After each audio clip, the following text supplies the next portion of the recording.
Hello, we are getting started no matter what right now. Man, you'd be amazed about how many excuses you could have to not start a video for YouTube. Even, I don't know. I'm gonna pretend like I'm talking to a billion people, even though I know I'm not. But, it's either zero or a billion, all or nothing, I guess, for some things. It just feels weird, so I don't, I don't know. I'm trying to find how, we're super getting started. Hello, welcome. It is the last day of March. We are going into spring. My deal of spring. No, I'm not worried about cold snaps. I'm trying to keep the videos level the same way, but okay, wait, hold on. I think I can pick this guy up. Hold on. Look at this newest. We got some new developments that I am so excited for. Look at this. It's a fat Maxima. Ah, he looks great. He looks great. This guy just opened this purse. No, I'm still darkening. Oh man, I'm so excited for him. Look at that. Ah, I've never seen a fat VTI like this with this, like a Gaia kind of painting. It gives me Sam Estes vibes, honestly. So Dom, you're on the right track. You're on the right track. Sorry, be careful. Be steady. Look how chunky this guy is. Oh, he looks great. This guy's been holding his chunk. Holding his chunk. Can you believe it? I can't. Oi. Alright, I switched up fertilizers for like 1 month and then realized that if it's not actually better, I need to stick with what I know. So I'm now back to my original fertilizer schedule. And you might be asking, I don't know what either one of those are. And you'd be correct, because I haven't really talked about them, and no one really does. But, I rewrote my, there we go. So I have like a similar chart like this in my notes. Here, if you want to take a screenshot of this, essential and silicon's the only beneficial, but I have diatomaceous earth, which is silicon, which I use, so I'm not worried about silicon. I don't use it in the grow tents though. I use it out front. Oh, Lotus videos coming soon. I moved. Oh, sorry. One thing at a time. Fuck, dude. Sorry. Crap. Don't. I'm trying not to curse on here. I do feel bad, or not. I don't actually feel bad because I feel like it's a society problem. If words hurt you, you need to grow up. But also, not everyone's growing up, so fucking it doesn't hurt to be nice. So, I'm trying. One thing at a time. So, plenty of time. You can take a screenshot of this. Excuse my handwriting. Essentially, when I reference any fertilizers, this is what I'm referencing. These are the main fertilizers I use. I have more fertilizers. I'm also getting. I'm putting in an order to Aquarium Co-op soon because they have a easy potassium, and it's hard to find just a pure potassium that's not like super duper concentrated. That I'm worried about it, anyways, because I'm working on essentially finding a good pure nitrogen, a good pure phosphorus, and a good pure potassium fertilizer. Oh, sorry. I raised the lights up in here also. Ooh, light review. Also, I have so many videos I want to do, but also so many excuses not to do videos. It's honestly a conundrum. So here we are. I said, dude, just wing it. Just go, man. Just go. You gotta just do it. So be steady. I have not been being steady, and I'm sorry. I'm chopping this guy soon. I'm gonna repot him, wait a couple months, and then I'm chopping him probably around this mark right here, maybe, so I can do a good 5-6 leaf node cutting. And I'm just gonna replant the cutting back in. This guy has been going out of his way almost to annoy me, but he wants his tendril in the fan so badly that it bothers me, and I can't like wedge him anywhere else. It seems like he's hold on. There we go. He's wedged. We'll see how it goes. Alright. I'm also thinking about chopping this guy because that's like a few feet tall now, and I think it'd be a great cutting. He already has great pictures on him. More focused. I don't know. I'm not really focused, but I'm trying to be more focused, and Back to fertilizer. Sorry, important. It's super important actually. I okay, because I have switched some of my fertilizers, but mostly I switched back for some things, and some things I kept. So if that's, it's not that it's not important. Um, Here's some new pitcher developments. And I also, there's a part of me that's like, dude, no one cares about your fertilizer. Your plants are okay at best. You're not at the level to where, people are concerned about what fertilizer you. Oh, look at this, Melissa. Ah, she looks great. She's so fuzzy. I love feeling them, actually, even though there's a part of me that's like, oh, you probably shouldn't touch them. And it's like, no, he's so fuzzy. Anything fuzzy, you gotta at least rub it a little, right? I don't know what the rules are. Anyways, man. Sorry. Just, anyways, I switched to Maxi. 150. I think it was actually, well, literally, actually, I don't think it was. I used 168 parts per million, I believe, Maxi for a couple of weeks because I was considering. I don't. Well, essentially, it's like, all right. So it's not that I'm not going to use Maxi because kelp. I recently learned that kelp has so. It's not the seaweed kelp. It has. It's not just a natural carbon, which is what I originally thought, because it's actually very commonly used in India for lotus, and I'm going to start doing that. And I think, anyways, this year is going to be. This spring is very busy. It's hard to express how stressed I get around spring, but so many projects starting, so many projects from last year I have to keep up, and it's a lot of maintenance.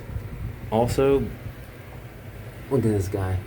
Ah, I'm gonna take this guy out of here. Whatever this yellow fungus looking stuff is, I'm cutting it out.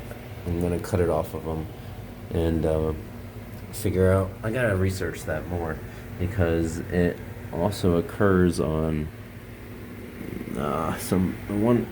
Melissa here has a bit of it on her pictures. I just sprayed them so you can't see it that much, but it's like a yellowy ness. So I'm trying to get better. More rambling. Essentially, all right.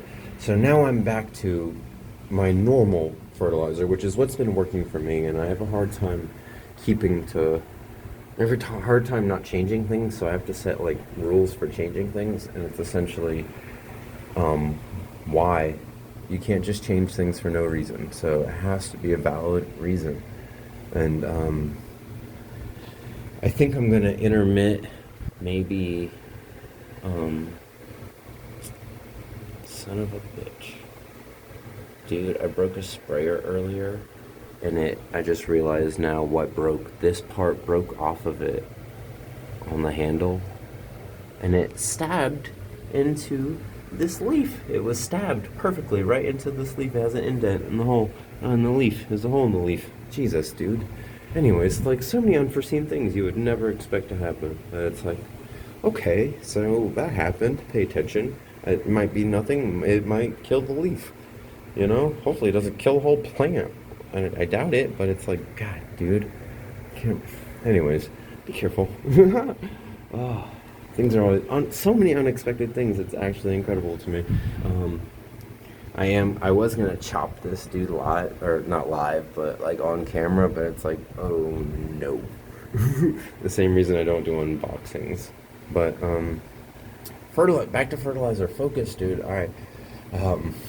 There is a part of me that wants to put this as like a super clickbaity title, and it's like, how YouTubey do you want to be? Because the super clickbaity, it's like how to fix your spring planting stress 101, easy fixes, and it's like, yeah, and then the easy fixes, yeah, just work harder and research more, obviously. Just easy peasy, right? Anyways, the lotus have been doing really good. I started some seeds in here. I just moved some of the best ones outside. Today was pretty cloudy, so they can adjust to the lighting outside. So hopefully by tomorrow morning, the sunrise and light that they'll be getting, the natural sun conversion from being in here, essentially won't be too harsh enough to burn them out. So I'll keep an eye on seedlings. I moved outside for sure. Here's some picture developments. This guy just opened right here in the middle. That's a Peltata Jacquelinia EP. Sheila, she does great. She has awesome pictures. I love the stripes on her, the orange and red. Um, Man, but this, I'm so excited for this guy. Like, honestly, just a fat, super fat Maxima, man. I mean that in the best sense. Like, it's gorgeous. Like, I've never seen a Veitchii with such painting on him, you know? Just genetically, like, what are the odds, you know? So, I'm also just, oh, here's a Brian's new picture. Look at the flare on that pure Veitchii, if I say so myself. So you can see where the what got what genetics, because this guy is of the same seed batch as the fat dude I just showed you. With all due, or in the most endearment, I mean that. Is gorgeous. He's absolutely beautiful. He's like, he's so. And then look at the flare, because this. I was hoping genetically I might end up moving this guy out of here, but oddly enough, he's got great body shape, great flair, but not the tubbiness I'm looking for, honestly, as far as breeding wise. So, and it's such a complex hybrid. It's still even, it's hard to guarantee. So. You never know what you'll get. But just seeing the flare on this makes me think that has enough Veitchii to be worth it. So there's a part of me that's like, alright, keep him in here. And I'm honestly getting to the point where I'm more likely to move Melissa out of here. Because all three of these that I'm showing you now are of the same seed batch. Which is like the giant... Complex parents make complex children, genetics 101. It's an easy thing to remember and learn. It's a fact. For all species, for all animals, for all plants. Complex parents make complex children. And the genetic diversity is incredible, but also very genetically diverse. So again, if there's a plant you like, I always recommend getting more than one. Always recommend it for something like when you're dealing with hybrids, for sure. Like, get more than one. It doesn't hurt. Worst case, you grow both out and sell the one that doesn't look as good, or trade it, to some. Because again, there's someone who thinks this guy looks incredible, and like, what do you mean you're gonna move him out of here? He's not a breeding priority, To each their own. So to me personally, I'm looking for specific genetics. And if it doesn't reach that for me, what I'm looking for, it's getting moved. So, because there is genetics. Man, when you get into genetics, it gets real mad scientific real quick. Mad scientific. Anyways, you get what I'm trying to say. It gets crazy real quick because there's a part of me that wants to do a breeding program. I have 4 siblings of the same seed batch, and to just essentially breed them out, if one of them's a female also, because if all 4 are male, it won't matter, obviously, but if at least one's a female, and to crossbreed them within essentially I want to breed out certain genetics, and it's like a 20-year project. I have so many big projects actually that it's like I want to do an octave a fertilizer octave test, where essentially, like, alright, start getting a little weird, but essentially, alright, Terrence Howard, the actor, has this periodic table that he goes off of, and it essentially bases the frequency of each element. And I want to do tests on if I play that frequency or a scaling variant of, all the exact frequencies that these elements need while I foliar spray. I wonder if the frequencies will align and allow essentially the nutrients to penetrate at a better rate. Therefore, excluding the need of more fertilizer. my theory is you can use less fertilizer if you're playing the right tuned frequencies of the elements you're trying to foliar feed. Ha! Right? Get on it, university. What are you doing, Stanford? Come on. You're doing nothing, is what you're doing with tomatoes. No, I'm just kidding. I don't know what they're doing, actually. That was crazy to just shit on Stanford. But, anyways, also.